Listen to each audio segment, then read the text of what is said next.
Hi hello എൻ്റെ കൂട്ടുകാർ ഒരുപാട് പേരുടെ റിക്വസ്റ്റിനെ മാനിച്ചുകൊണ്ടാണ് ഞാൻ ഇന്ന് ഈ വീഡിയോ ഷെയർ ചെയ്യുന്നത്. വേറൊന്നുമല്ല, എൻ്റെ കൂട്ടുകാർ കുറേ പേര് എനിക്ക് മെസ്സേജ് അയച്ചായിരുന്നു. ബിൻചി ഇഡ്ഡലി റവ ഉണ്ടാക്കുന്നത് അതെങ്ങനെയാണെന്ന് ചേച്ചി ഒന്ന് വീഡിയോ ഷെയർ ചെയ്യണേ എന്ന് പറഞ്ഞിട്ട് കുറേ പേര് എനിക്ക് മെസ്സേജ് അയച്ചു. അപ്പോൾ ഒരുപാട് പേരുടെ റിക്വസ്റ്റിൻ്റെ അടിസ്ഥാനത്തിൽ എന്നാൽ ഞാൻ ഈ ഇഡ്ഡലി റവ ഉണ്ടാക്കുന്നത് എങ്ങനെയാണെന്ന് എൻ്റെ കൂട്ടുകാരുമായിട്ടത് ഷെയർ ചെയ്യാമെന്ന് വിചാരിച്ചിട്ടാണ് ഈ വീഡിയോ ഷെയർ ചെയ്യുന്നത്. വേറൊന്നുമല്ല, ഞാൻ മേടിച്ച ഇഡ്ഡലി റവയുടെ പേര് ഞാൻ പറയാം. ഇഡ്ഡലി സൂചി എന്നാണ് ഇതിൻ്റെ പേര്.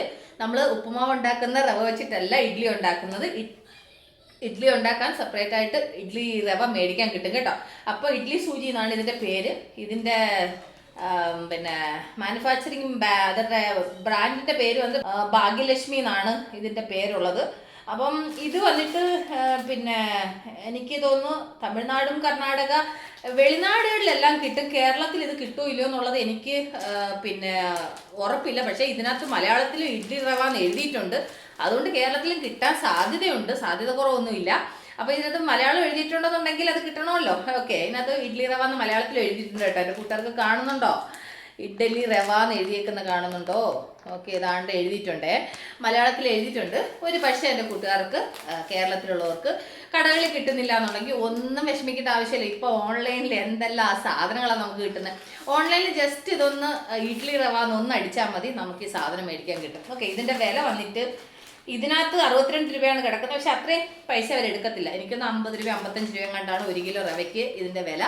അപ്പോൾ ഞാൻ കുറേ പേര് ഇങ്ങനെ ചോദിച്ചപ്പോൾ ഞാൻ വിചാരിച്ചു എന്നാൽ ശരി നാളെ ഇഡ്ഡലി ഉണ്ടാക്കാം എന്ന് വിചാരിച്ചിട്ട് ഞാൻ ഉഴുന്ന് വെള്ളത്തിയിട്ടിട്ടുണ്ട്.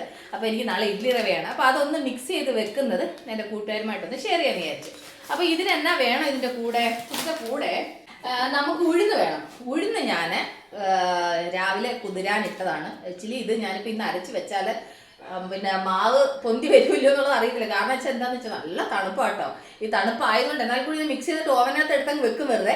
അപ്പോൾ അതിനകത്ത് വലുതായിട്ട് തണുപ്പ് അകത്തോട്ട് കയറത്തില്ലല്ലോ. അപ്പം ചിലപ്പോൾ മാവ് പൊന്തി വരാൻ ചാൻസ് ഉണ്ട്. കാരണം വെച്ച് കഴിഞ്ഞാൽ ഇപ്പം ടൈം 7:30 ആവുന്നു കേട്ടോ. 7:30 കഴിഞ്ഞു. 7:30 ആവുന്നല്ലോ, 7:30 കഴിഞ്ഞു. ഓക്കെ, അപ്പം അതുകൊണ്ട് എത്രത്തോളം പൊന്തി വരുമെന്ന് അറിയത്തില്ല. എന്നാൽ കൂടി ആക്കി വെക്കാന്ന് ചോദിച്ചു. അപ്പം ഞാൻ ഇതിൻ്റെ ഒരു കണക്ക് പറയാം എൻ്റെ കൂട്ടുകാരോട്. ഞാൻ ഈ ഗ്ലാസ്സിന് 1 ഗ്ലാസ് ഉഴുന്നാണ് ഞാൻ രാവിലെ കുതിരാനിട്ടത്. അപ്പം ആ ഉഴുന്ന് നന്നായിട്ട് കുതിർന്നിരിപ്പുണ്ട്. അപ്പം ഇതിൽ നിന്ന് ഞാൻ നന്നായിട്ടൊന്ന് കഴുകിയെടുക്കട്ടെ. എൻ്റെ കൂട്ടുകാർക്ക് വേണമെന്നുണ്ടെങ്കിൽ രാവിലെ ഉഴുന്നങ്ങ് കഴുകിയിട്ട് വെള്ളം ഒഴിച്ചങ്ങ് ഇട്ടിരുന്നാൽ മതി കേട്ടോ. അപ്പം പിന്നെ കുതിർന്ന് കഴിഞ്ഞിട്ട് പിന്നെ കഴുകിയെടുക്കേണ്ട ആവശ്യം വരത്തില്ല.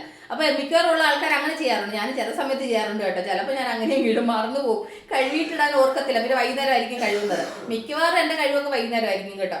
അപ്പോൾ ഇതെന്തായാലും പിന്നെ നന്നായിട്ട് കുതിർന്നിട്ടുണ്ട്. അപ്പോൾ ഞാനിത് കഴുകി എടുത്തിട്ടുണ്ട്. ഇനി ഇതൊന്ന് നമുക്ക് മിക്സിയുടെ ജാറിലിട്ടൊന്ന് അരയ്ക്കണം. അതിന് വേണ്ടിയിട്ട് നമ്മൾ അരി അരയ്ക്കുന്ന ജാർ എടുത്തിട്ടുണ്ട് കേട്ടോ. അപ്പോൾ ഞാൻ ഇതിലേക്ക് പിന്നെ ഈ ഉഴുന്നിനെ അങ്ങ് വാരി ഇടുവാണ്. ഒരുപാട് വെള്ളം വേണ്ട. ഞാനിങ്ങനെ ഒന്ന് പിന്നെ വെള്ളം ഇത് ചെയ്തിട്ട് കുറച്ച് വെള്ളം ഒഴിച്ചിട്ടേ ഇത് അരയ്ക്കാൻ പാടുള്ളൂ. ഒരുപാട് വെള്ളം ആവാൻ പാടില്ല. അപ്പോൾ ഞാനിതൊന്ന് പിന്നെ മിക്സിയുടെ ജാറിലോട്ടൊന്ന് ഇട്ട് കൊടുക്കട്ടെ. എന്നിട്ട് ഞാനത് ഉഴുന്ന് മുഴുവനും മിക്സിയുടെ ജാറിലോട്ട് ഇട്ട് കൊടുത്തു കേട്ടോ. അത് കഴിഞ്ഞിട്ട് ഇതിനകത്ത് ഇനി ചേർക്കാനുള്ളത് എന്താണെന്ന് വെച്ചാൽ എൻ്റെ കൂട്ടുകാർക്ക് ചോറ് ചേർക്കുന്നവർക്ക് ചോറ് ചേർക്കാം, അവില് ചേർക്കുന്നവർക്ക് അവില് ചേർക്കാം. അപ്പോൾ ഞാനാണെന്നുണ്ടെങ്കിൽ ഈ ഒരു ചെറിയൊരു ബൗളിന് ഞാൻ 1 ബൗള് ചോറാണ് ഞാൻ ചേർക്കുന്നത്. ചെറിയൊരു പാത്രമാണ് എടുത്ത് കേട്ടോ. ഈ പാത്രത്തിന് 1 പാത്രം ചോറ് ഞാൻ ചേർത്തിട്ടുണ്ട്. നല്ല കാറ്റ് കേട്ടോ. വെളിയിൽ നിന്ന് സന്ധ്യ ആയപ്പോഴത്തേന് നല്ല തണുക്കുന്നു. നല്ല തണുത്ത കാറ്റാണ് വരുന്നത് പുറത്തുനിന്ന്. ഓക്കെ, ഇനി ഇത് നമുക്ക് ഒരല്പം വെള്ളം ഒഴിച്ചിട്ട് ഒരു കട്ടിക്കൊന്ന് അരച്ചെടുക്കണം. അപ്പോൾ ഞാൻ ഈ ചോറ് ബാക്കി അങ്ങ് വെക്കട്ടെ. ഇതിൻ്റെ കൂടെ അവില് വേണമെങ്കിൽ അരയ്ക്കാം. പക്ഷെ എൻ്റെ അവിലുണ്ടായിരുന്നു. ഞാൻ ഇന്ന് അവിലെടുക്കാഞ്ഞതിൻ്റെ കാര്യം എന്ന് വെച്ച് കഴിഞ്ഞാൽ കൊണ്ട് അയ്യോ ഞങ്ങളുടെ അവിലില്ലല്ലോ, അവില് കൊണ്ട് അരച്ചെങ്കിലേ ചിലപ്പം ഇഡ്ഡലി സോഫ്റ്റായിട്ട് വരുത്തുള്ളൂ. അങ്ങനെ ഇങ്ങനെയൊക്കെ ഉള്ളൊരു കൺഫ്യൂഷൻ ഉണ്ടാവേണ്ടെന്ന് വിചാരിച്ചിട്ട് മാത്രമാണ് ഞാൻ പിന്നെ അവിലെടുക്കാതെ ചോറ് തന്നെ എടുത്തത് കേട്ടോ. കാരണം വെച്ചാൽ ചോറാകുമ്പോൾ എല്ലായിടത്തും അവൈലബിൾ ഉള്ള സാധനമല്ലേ. അതുകൊണ്ടാണ് ഞാൻ ചോറ് എടുത്തിട്ട് എൻ്റെ കൂട്ടുകാരെ കാണിക്കുന്നത്. അപ്പോൾ ഇത് നമുക്ക് ഇച്ചിരി ഒന്ന് കട്ടിക്കൊന്ന് അരച്ചെടുക്കണം. അപ്പോൾ ഇതങ്ങ് വെക്കട്ടെ. ഞാൻ ഇത് അരയ്ക്കുന്നതിന് മുമ്പായിട്ട് വേറെ കാര്യം ചെയ്യണം. അതെൻ്റെ കൂട്ടുകാരുടെ പിന്നെ ഞാനങ്ങ് പറയാൻ വിട്ടത് വേറൊന്നുമല്ല. ഞാൻ വെച്ചാൽ അത് അരച്ച് കഴിഞ്ഞ് ചെയ്യാമെന്ന് വിചാരിച്ചു. പക്ഷേങ്കിൽ ഇതങ്ങ് കുതിർന്നിരുന്ന് കഴിഞ്ഞാൽ പിന്നെ ഒരുപാട് സമയം വെയിറ്റ് ചെയ്യേണ്ടി വരത്തില്ല. എൻ്റെ കൂട്ടുകാരുടെ അടുത്ത് എനിക്കങ്ങ് പിന്നെ അരച്ചെടുത്തിട്ട് അങ്ങനെ മിക്സ് ചെയ്യാനും പറ്റും. അതുകൊണ്ടാണ് ഞാൻ ശരി ഇനി പിന്നെ ഇത് കുതിരാൻ ടൈം ആക്കണ്ടല്ലോ എന്ന് വിചാരിച്ചിട്ട് ഞാൻ ഇത് ചെയ്യുന്നത്. അപ്പം ഞാൻ ഉഴുന്ന് പിന്നെ അളന്ന അതേ ഗ്ലാസ്സിനാണ് ഞാൻ റവ അളക്കുന്നത്. അപ്പം ഞാനാണെന്നുണ്ടെങ്കിൽ ഇതിന് ഒരു ഗ്ലാസ് ഞാൻ ഉഴുന്നെടുക്കുന്നുണ്ട്. ഓക്കെ, എന്നിട്ട് ഇത് പാത്രത്തിലോട്ട് ഇട്ടിട്ട് ഇച്ചിരി നല്ല വെള്ളം ഒഴിച്ചിട്ട് ഞാനാണെങ്കിൽ ഇതങ്ങ് കുതിരാൻ വെച്ചിട്ടുണ്ട്. അപ്പോൾ ഇതൊരു 2 മിനിറ്റ് മതി കേട്ടോ. ആ 2 മിനിറ്റിൽ ഇത് കുതിരും. ഈ കുതിരുന്ന നേരത്തെ നമുക്ക് ഈ ഉഴുന്നിനെ അരച്ചെടുക്കാം. അപ്പോൾ ഞാൻ ഈ ഉഴുന്നിനകത്ത് ഒരല്പം വെള്ളം ഒഴിച്ച് വെച്ചിട്ടുണ്ട്. അപ്പോൾ നമുക്കിതിനെ അരച്ചാലോ കട്ടിക്ക്. അപ്പോൾ എൻ്റെ കൂട്ടുകാർക്ക് കാണിക്കാൻ വേണ്ടിയിട്ട് ഞാൻ ഇങ്ങോട്ട് നീക്കി വെച്ചതാട്ടോ. അപ്പം ആക്ച്വലി ഞാൻ വെള്ളം ഒഴിച്ചെന്നാണ് വിചാരിച്ചത്, വെള്ളം ഒഴിച്ചിട്ടില്ല കേട്ടോ. അപ്പോൾ ഞാൻ കുറച്ച് വെള്ളം, ഈ ഗ്ലാസ്സിന് ഒരു 1/2 ഗ്ലാസ് വെള്ളം എടുത്ത് ഇതിനകത്തോട്ട് ചേർത്തിട്ടുണ്ട്. അപ്പോൾ നമ്മളുടെ ഇഡ്ഡലിക്ക് വേണ്ടുന്ന ഉഴുന്ന് ഞാൻ അരച്ചെടുത്തു. ഉഴുന്നും ചോറും കൂടെ മിക്സ് ചെയ്ത് അരച്ചെടുത്തു. ഇതുപോലെ കട്ടിക്ക് ഈ ഒരു പരുവത്തിന് അരച്ചെടുത്തു. ഇത് ഇച്ചിരി കട്ടിക്ക് അരയ്ക്കുന്നതിൻ്റെ കാര്യം വെച്ച് കഴിഞ്ഞാൽ നമ്മൾ ഇനിയിപ്പം ഇതിനകത്ത് റവ കുതിർക്കാൻ വെച്ചിട്ടുണ്ട്. അതപ്പോൾ നന്നായിട്ട് കുതിർന്ന് കഴിയുമ്പോൾ നമ്മൾ അതും കൂടി ഇതിൻ്റെ കൂടെ ചേർക്കുമ്പോഴത്തേനുണ്ടല്ലോ ഒരു വെള്ളത്തിൻ്റെ അംശം കൂടാൻ സാധ്യതയുണ്ട്. അതുകൊണ്ടാണ് ഞാൻ ഇത് അരയ്ക്കുമ്പോൾ വെള്ളം കുറച്ച് ചേർക്കുന്നത്. ഇനി നമ്മൾ ഈ അരച്ച മാവുണ്ടല്ലോ, ഇതിനെ നമുക്ക് ഒരു പാത്രത്തിലോട്ട് ഇനി മാറ്റാം. അരച്ച മാവെന്ന് വെച്ച് കഴിഞ്ഞാൽ ഉഴുന്നും ചോറും കൂടെ നമ്മൾ അരച്ചില്ലേ, അതിനെ നമുക്ക് വേറൊരു പാത്രത്തിലോട്ട് ഇനി മാറ്റാം. ഈ ജാറിനകത്തു നിന്നൊക്കെ നന്നായിട്ട് ഇനി വഴിച്ചെടുക്കട്ടെ. അപ്പോൾ നമുക്ക് റവയ്ക്ക് ചേർക്കാനുള്ള ഉഴുന്ന് റെഡി ആയിട്ടുണ്ട്. ഇനി ഞാൻ കൈ ഒന്ന് കഴുകിയിട്ട് വരട്ടെ. അതിനുശേഷം എന്നാ ചെയ്യണമെന്ന് വെച്ച് കഴിഞ്ഞാൽ നമ്മളിപ്പം റവ കുതിർക്കാൻ വെച്ചിട്ടൊരു 5 മിനിറ്റോളം ആയിട്ടുണ്ട്. അപ്പം ആ റവയിലെ വെള്ളം ഞാൻ ആദ്യം ഊറ്റി കളഞ്ഞ കേട്ടോ. ഊറ്റി കളഞ്ഞതിന് ശേഷം ഈ റവയെ ഞാനാണെങ്കിൽ കൈകൊണ്ടൊന്ന് പിഴിഞ്ഞിട്ട് വെള്ളം ഇല്ലാതെ വേണം ഇതിനകത്ത് ചേർക്കാൻ. നമ്മൾ വെള്ളത്തോടെ ചേർത്ത് കഴിഞ്ഞാലുണ്ടല്ലോ പിന്നെ ഇതിൻ്റെ വെള്ളത്തിൻ്റെ അംശവും കൂടെ ആ ഉഴുന്നിലോട്ട് ചെല്ലുമ്പോഴത്തേന് മാവ് ഒരുപാടങ്ങ് ലൂസായി പോകും. അതുകൊണ്ടാണ് ഞാനിങ്ങനെ ഒന്ന് പിഴിഞ്ഞ് വെള്ളം കളഞ്ഞിട്ട് ഞാൻ ഇതിൻ്റെ കൂടെ ചേർക്കുന്നത്. ഓക്കെ, അപ്പോൾ ഞാനതെന്നുണ്ടെങ്കിൽ എടുത്ത ഉഴുന്നല്ല സോറി റവ, ഉഴുന്നെന്ന് വല്ലതും പറഞ്ഞു എനിക്ക് അറിയത്തില്ല കേട്ടോ. ഉഴുന്നെന്നെങ്ങാനും പറഞ്ഞിട്ടുണ്ടോയെന്ന് അറിയത്തില്ല. റവയാണ് സംഭവം. അപ്പോൾ അതെല്ലാം ഇങ്ങനെ നന്നായിട്ട് പിഴിഞ്ഞിട്ട് ഇതിലേക്ക് ചേർത്ത് കൊടുത്തു. ഇനി ഇതെന്നാ ചെയ്യണമെന്ന് വെച്ചാൽ കൈകൊണ്ട് നന്നായിട്ട് അങ്ങ് മിക്സ് ചെയ്യണം കേട്ടോ. ഈ മിക്സിംഗ് എന്ന് പറയുന്നത് നമ്മൾ ഇച്ചിരി സംഭവം നമ്മളൊന്ന് ശ്രദ്ധിക്കണം. കാരണം വെച്ചാൽ ആ റവയും ഉഴുന്നും കൂടെ നമ്മൾ അരയ്ക്കുന്നില്ലല്ലോ. നമ്മൾ ആക്ച്വലി ഇത് അരയ്ക്കാതെ നമ്മൾ ഉഴുന്ന് അരച്ചിട്ട് നമ്മൾ ഈ റവ ഇങ്ങനെ കുതിർത്തിട്ട് ഇതിൻ്റെ കൂടെ ചേർക്കുന്നത് കൊണ്ട് നമ്മൾ നന്നായിട്ട് കൈകൊണ്ട് നന്നായിട്ട് മിക്സ് ചെയ്യണം. മിക്സ് ചെയ്യണമെന്ന് പറഞ്ഞാൽ ആ ഉഴുന്നും ഈ റവയും കൂടെ നന്നായിട്ട് നല്ല എന്താ പറയുന്നത് മിക്സായിട്ട് നമുക്ക് മനസ്സിലാവുമല്ലോ. ആ മാവ് നമുക്ക് നല്ല ഇഡ്ഡലി മാവ് പോലെ ആവണം. ഓക്കെ, അപ്പോൾ ഇതാണ് പ്രോസസ്സ്. അപ്പോൾ ഞാനാണെന്നുണ്ടെങ്കിൽ ഇത് നന്നായിട്ടൊന്ന് മിക്സ് ചെയ്തെടുക്കട്ടെ. അപ്പോൾ നമ്മളുടെ ഇഡ്ഡലി മാവ് റെഡി ആയിട്ടുണ്ട്. നന്നായിട്ട് അത് ഞാനിങ്ങനെ മിക്സ് ചെയ്തപ്പോൾ സൈഡിലൊക്കെ ആയി.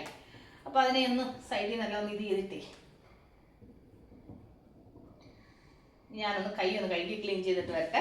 ഇനി ഞാൻ കണ്ടില്ലേ നമ്മുടെ ഇഡ്ഡലി മാവ് റെഡി ആയിട്ടുണ്ട്. കണ്ടില്ലേ, കറക്റ്റ് ഇതിലുണ്ട്. അപ്പോൾ ഞാൻ ഇനി ഇത് അടച്ചിട്ട് നമുക്ക് ഓവനിലോട്ടങ്ങ് വെച്ചേക്കാം. അപ്പം എൻ്റെ കൂട്ടുകാർ കണ്ടല്ലോ. ഇനി എൻ്റെ കൂട്ടുകാർ ഇഡ്ഡലി റവ ഉണ്ടാക്കുന്നത് എങ്ങനെയാണെന്ന് അറിയത്തില്ല ചേച്ചി എന്ന് പറയരുത്. ഇത് വീഡിയോ കണ്ട ഉടനെ എൻ്റെ കൂട്ടുകാരെല്ലാവരും ഈ റവ മേടിച്ചിട്ട് ഇഡ്ഡലി ഉണ്ടാക്കണം കേട്ടോ. എങ്കിലേ എനിക്ക് സന്തോഷമാവുന്നത്. ഞാൻ കാണിച്ചു തന്നിട്ട് എൻ്റെ കൂട്ടുകാർ ചെയ്തെന്ന് പറയുമ്പോൾ എനിക്ക് ഭയങ്കര സന്തോഷം തോന്നുന്നു. അതുകൊണ്ട് പറഞ്ഞതാ കേട്ടോ. അപ്പം എൻ്റെ കൂട്ടുകാർ ഇത് ചെയ്ത് നോക്കുമെന്ന് ഞാൻ വിചാരിക്കുന്നു, വിശ്വസിക്കുന്നു. അപ്പം നാളെ രാവിലെ നമുക്ക് ഇത് ഇഡ്ഡലി ഉണ്ടാക്കി എൻ്റെ കൂട്ടുകാരെ കാണിച്ചിട്ട് നമുക്ക് ഈ വീഡിയോ ഫിനിഷ് ചെയ്യാം കേട്ടോ. അപ്പോൾ ഇന്ന് രാത്രിത്തെ വീഡിയോ ഇവിടെ ഇങ്ങനെ നമുക്ക് ബ്രേക്ക് എടുക്കാം. നാളെ രാവിലെ നമുക്ക് വീണ്ടും കണ്ടിട്ട് അപ്പോൾ രാവിലത്തെ നമുക്ക് ആ ഇഡ്ഡലി ഞാൻ ഉണ്ടാക്കി കഴിഞ്ഞിട്ട് ജസ്റ്റ് അതിനകത്ത് അതിൻ്റെ കൂടെ ആഡ് ചെയ്തിട്ട് ഈ വീഡിയോ നിങ്ങളുമായിട്ട് ഷെയർ ചെയ്യാം. ഓക്കെ, അപ്പോൾ ഞാൻ ഓക്കെ ബൈ, നമുക്ക് നാളെ കാണാം. ഹായ്. അപ്പോൾ നമ്മളുടെ ഇഡ്ഡലി മാവ് അന്ന് പൊന്തിയതിൻ്റെ അത്രയും പൊന്തിയിട്ടില്ല, ചെറുതായിട്ട് പൊന്തി വരുന്നതേ ഉള്ളൂ. കാരണം വെച്ച് കഴിഞ്ഞാൽ ഇവിടെ നല്ല തണുപ്പാണ് കേട്ടോ. ആ തണുപ്പിൻ്റെ ഇതുകൊണ്ട് ആണ് മാവ് പൊന്താൻ. അല്ലെങ്കിൽ ഞാൻ ഇന്നലെ വൈകിട്ട് 4 മണിക്കൊക്കെ അരച്ച് വെച്ചിരുന്നു, 4-5 മണിക്കൊക്കെ അരച്ച് വെച്ചിരുന്നെങ്കിൽ നന്നായിട്ട് പൊന്തിയനായിരുന്നു. പക്ഷേങ്കിൽ ഇതിങ്ങനെ എന്താ പറയുന്നത് പൊന്തണോ വേണ്ടായോ എന്നുള്ളൊരു കൺഫ്യൂഷനിൽ പൊന്തി വന്നുകൊണ്ടിരിക്കുക കേട്ടോ. അങ്ങനെ ആയിപ്പോൾ ഇന്ന് ഇഡ്ഡലി മാവ്. എന്നാലും കുഴപ്പമില്ല. ഈ റവ ഇഡ്ഡലി ആയതുകൊണ്ട് നമുക്കൊരു സമാധാനം എന്തോന്ന് വെച്ച് കഴിഞ്ഞാൽ ഇതിനകത്താണെന്നുണ്ടെങ്കിൽ പിന്നെ നമ്മൾ ഇഡ്ഡലി ഉണ്ടാക്കി കഴിഞ്ഞ് കഴിഞ്ഞാൽ നല്ല സോഫ്റ്റായിട്ട് വരും. അങ്ങനെ ഒരു സമാധാനം ഉണ്ട് കേട്ടോ. പിന്നെ മാവ് അരച്ച് വെക്കുമ്പോൾ ഉപ്പ് ചേർക്കത്തില്ല. അത് കഴിഞ്ഞിട്ടാണ് ഞാൻ ഉപ്പ് ചേർക്കുന്നത്. അത് കഴിഞ്ഞിട്ട് പിന്നെ ഇത് നന്നായിട്ടൊന്ന് മിക്സ് ചെയ്ത് കൊടുക്കും. അപ്പം നമ്മുടെ ഇഡ്ഡലി മാവ് നല്ല ഇതായിട്ടുണ്ട്. പക്ഷെ അന്ന് നന്നായിട്ട് പൊങ്ങി വന്നായിരുന്നു. പക്ഷെ അന്ന് ഞാൻ നേരത്തെ അരച്ച് വെച്ചായിരുന്നു കേട്ടോ. നേരത്തെ അരച്ച് മിക്സ് ചെയ്ത് വെച്ചത് കൊണ്ട് അത് നന്നായിട്ട് പൊന്തി വന്നു. അപ്പോൾ നമ്മളുടെ ഇഡ്ഡലി മാവ് റെഡി ഉണ്ട്. അപ്പോൾ നമുക്കങ്ങ് ഇഡ്ഡലി ആക്കിയാലോ. അപ്പോൾ ഞാൻ അതിന് അടുപ്പിലോട്ട് ഇത് വെക്കണം. അപ്പോൾ ഞാനാണെങ്കിൽ ഇന്നേ ഇഡ്ഡലിക്ക് ഒരു സാമ്പാർ തിളച്ചു. പിന്നെ ഒരു തട്ടിക്കൂട്ട് സാമ്പാറാണ് കേട്ടോ. തട്ടിക്കൂട്ട് സാമ്പാർ എന്ന് പറഞ്ഞു കഴിഞ്ഞാൽ ഇതിനകത്ത് പരിപ്പ്, സവാള, ഒരു വലിയ സവാള, ഒരു 3 തക്കാളി, 3 പച്ചമുളക്, 2-3 വെളുത്തുള്ളി, ഇച്ചിരി കറിവേപ്പില, ഇത്രയും മാത്രമേ ഇട്ടിട്ടുള്ളൂ കേട്ടോ. അതാണ് തട്ടിക്കൂട്ട് സാമ്പാർ എന്ന് പറഞ്ഞത്. കാരണം വെച്ചാൽ വേറെ പച്ചക്കറി ഒന്നും ഇല്ലായിരുന്നു. അപ്പം ഞാൻ വിചാരിച്ചു ഇവിടെ എന്താ പറയുക സാമ്പാർ ഇല്ലെന്നുണ്ടെങ്കിൽ ആവില്ല. അപ്പം ഞാനാണെന്നുണ്ടെങ്കിൽ ഞാൻ എൻ്റെ സ്വന്തം കൈപ്പിടിയിൽ പൊടിച്ച സാമ്പാർ പൊടിയുണ്ട്. അപ്പം ഈ സാമ്പാർ പൊടി ഇട്ടിട്ട് അതിനകത്ത് ഇച്ചിരി എന്താ പറയുന്നത് ശർക്കരയും ഇട്ട് പിന്നെ ഒന്ന് മിക്സ് ചെയ്ത് ഒന്ന് കടുവറക്കും. അത്രേ ഉള്ളൂ കേട്ടോ. അപ്പോൾ ഈ സാമ്പാർ പൊടിയുടെ ഒരു വീഡിയോ എത്ര ദിവസം ചെയ്യണമെന്ന് വിചാരിക്കുന്നറിയാമോ, സമയം കിട്ടുന്നില്ല. അപ്പം തട്ടിക്കൂട്ട് സാമ്പാർ അവിടെ റെഡി ആവുന്നുണ്ട്. അതൊന്ന് തിളയ്ക്കുന്നുണ്ട്. അപ്പോൾ ഇനി അത് കുക്കറും അടക്കിയിട്ട് അപ്പം ഞാൻ ഈ ഇഡ്ഡലി മാവ് ഞാൻ കോരി ഒഴിച്ച് ആവി കയറ്റി വേവിച്ച് കഴിഞ്ഞ് എൻ്റെ കൂട്ടുകാരെ കാണിക്കാം കേട്ടോ.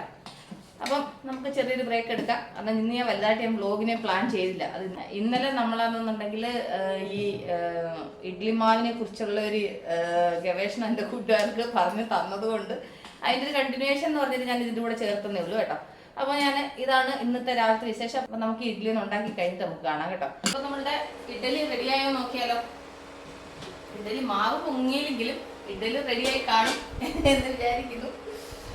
നമ്മുടെ ഇഡ്ഡലി നല്ല സൂപ്പറായിട്ട് പൊന്തിയിരിപ്പുണ്ട് കേട്ടോ. നല്ല ഇഡ്ഡലിയായി. നമുക്ക് നോക്കാം. അപ്പം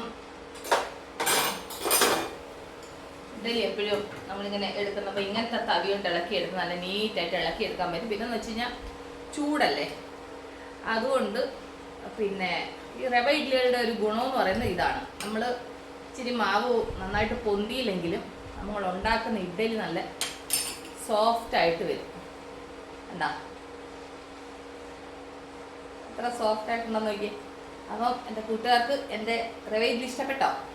അപ്പോൾ ഈ റവ ഇഡ്ഡലിയെ കുറിച്ചൊരു എക്സ്പ്ലനേഷനും ആയിട്ടാണ് നമ്മൾ ഇന്ന് രാവിലത്തെ വീഡിയോ കണ്ടിന്യൂഷൻ ചെയ്തത് അല്ലേ.